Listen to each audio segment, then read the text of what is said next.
Assalamualaikum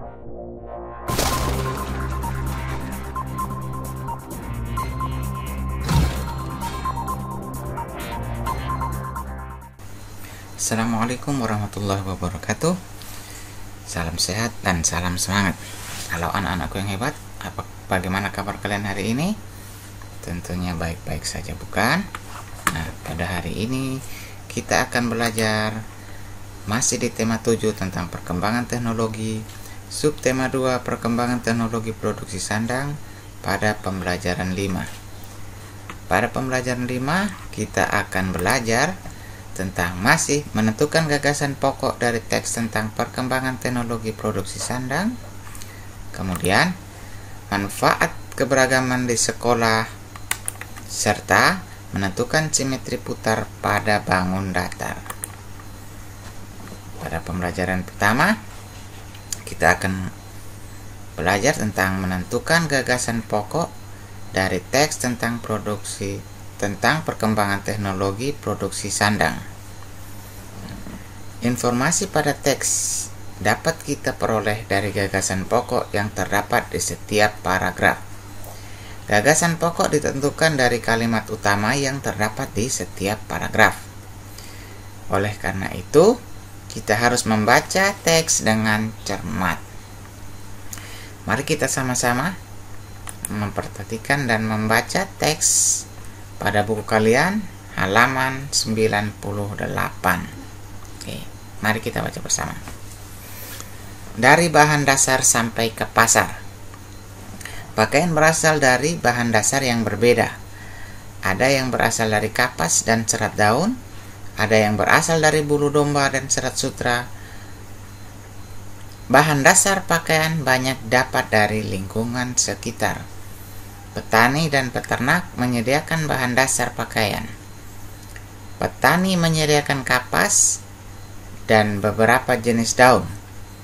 Bulu domba disediakan oleh peternak domba. Serat sutra disediakan oleh peternak ulat sutra. Bahan dasar dikumpulkan dan dibawa ke pabrik pemintalan. Pemintal memintal bahan dasar di pabrik pemintalan. Mereka memintal bahan dasar menjadi benang. Pemintalan dilakukan dengan mesin-mesin modern. Benang yang telah dipintal dibawa ke pabrik kain. Penenun menenun benang menjadi kain. Mereka menenun dengan mesin modern. Kain hasil tenunan dibawa ke tukang jahit. Penjahit menjahit kain menjadi baju. Mereka menjahit berbagai jenis baju. Mereka menjahit dengan mesin yang canggih. Baju yang dihasilkan dibawa ke pasar untuk dijual.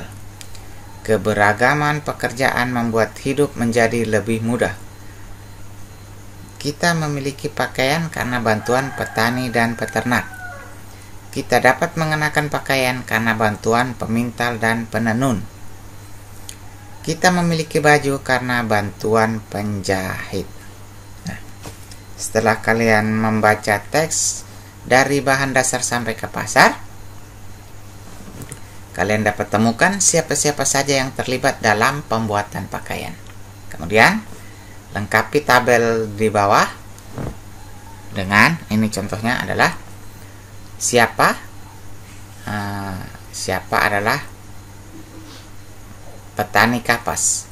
Kemudian, mengerjakan.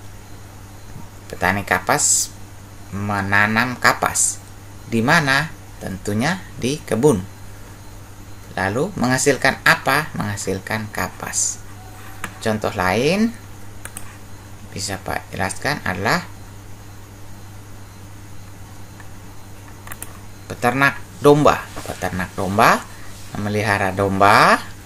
Yang dikerjakan adalah memelihara domba dan ulat sutra.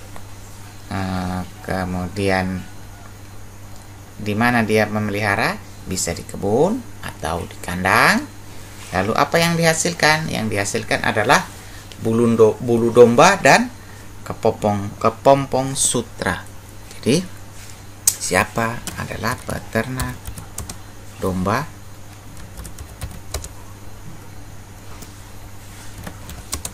dan peternak sutra. Kemudian mereka mengerjakan apa? Mereka memelihara domba dan juga ulat sutra. Terus di mana? Bisa di kandang atau di kebun. Kebun atau di kandang. Kemudian mereka menghasilkan apa? Menghasilkan tentu saja bulu domba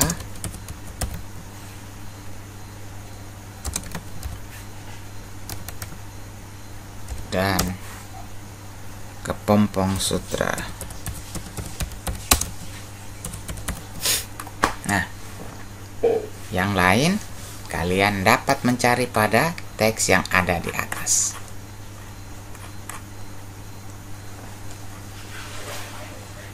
Setelah kalian menemukan jenis-jenis pakaian dan apa yang mereka kerjakan, kalian dapat menceritakan apa yang sudah kalian temukan di depan kelas, ataupun kalian dapat menceritakan bersama teman-teman. Contohnya adalah jika tidak ada petani kapas, peternak domba, peternak ulat sutra, pemintal, penenun, tukang jahit, tentu kita tidak akan dapat memakai baju seperti yang sedang kita pakai sekarang. Nah,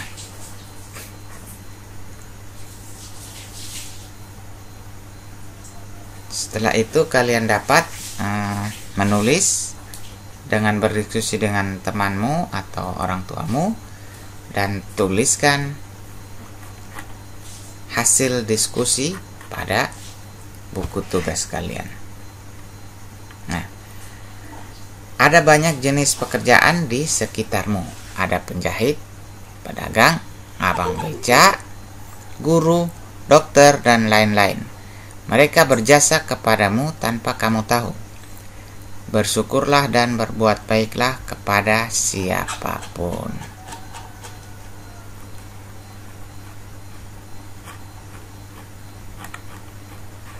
Nah, selanjutnya itu tadi tentang manfaat keberagaman. Manfaat keberagaman tentang pekerjaan. Atau kalau di sekolah, kalian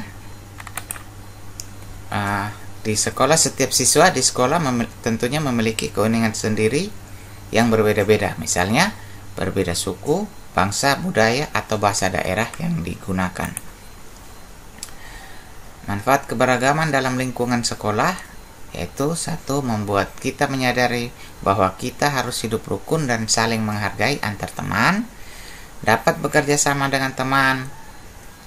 Terus adanya perbedaan pendapat mengembangkan kreativitas siswa dalam berpikir, kemudian menjadi sumber belajar berkomunikasi dan bekerja sama dengan baik. Nah, setelah kita belajar tentang manfaat keberagaman di sekolah, kita juga akan belajar tentang menentukan simetri putar. Nah, menentukan simetri putar pada bangun datar. Jadi, sebuah bangun datar dikatakan memiliki simetri putar jika saat diputar akan membentuk pola yang sama minimal 2 kali. Jadi minimal 2 kali. Contohnya seperti ini. Bangun persegi panjang. Sebuah persegi panjang dapat membentuk pola yang sama jika diputar setengah putaran atau 1 putaran penuh. Ini berarti persegi panjang merupakan bangun datar yang memiliki simetri putar. Kemudian contoh lainnya adalah bangun segitiga sama kaki. Bangun segitiga sama kaki hanya dapat membentuk pola yang sama jika diputar 1 putaran penuh. Itu artinya segitiga sama kaki merupakan bangun simetri yang bangun datar yang tidak memiliki simetri putar. Mari kita sama-sama lihat pada buku kalian. Kalian bisa membuat percobaan dengan mengikuti langkah-langkah yang ada pada buku kalian. Halaman 102 hingga 103. Ini contohnya. Persegi. Persegi jika diputar, dia merupakan bangun simetri. Begitu juga dengan segitiga. Nah, beberapa bangun datar memiliki simetri putar. Simetri putar adalah banyaknya putaran yang dilakukan pada bidang datar dengan ketentuan hasil putaran menutupi pola yang sama dengan ketika sebelum diputar. Putaran berkurang dari satu putaran memiliki putaran kurang dari satu putaran. Kemudian memiliki titik pusat. Nah, setelah kalian melakukan percobaan, kalian bisa memberikan informasi tentang bangun datar yang memiliki simetri putar atau tidak memiliki simetri putar. Jika ia memiliki simetri putar, banyaknya berapa putaran. Nah, untuk lebih jelasnya, yuk kita simak video atau simak apa yang akan Pak tampilkan. Nah, seperti ini. Nah, contohnya adalah persegi panjang. Nih, diputar tidak memenuhi atau tidak sama. Lalu diputar lagi pada pola yang sama, membentuk pola yang sama. Putar lagi tidak. Nah, kita hitung ya. Ini ya saat awal. Ini tidak. Lalu putar lagi, menutupi semuanya. Berarti 1. Putar lagi, tidak. Kemudian kita putar lagi, menutupi dengan pola yang sama. Itu artinya simetri putar pada persegi panjang ada 2. Kemudian kita lihat lagi bangun persegi. Nah, perhatikan. Ini kita buat titik awal di sebelah sini. Oke, ya, kita hitung sama-sama. 1, 2, 3, 4. Dia menutupi dan membentuk dengan sempurna. Jadi, simetri putar persegi ada 4. Nah, pelajaran hari ini cukup sampai di sini. Kita akan bertemu pada pembelajaran yang akan datang. Tetap semangat belajar.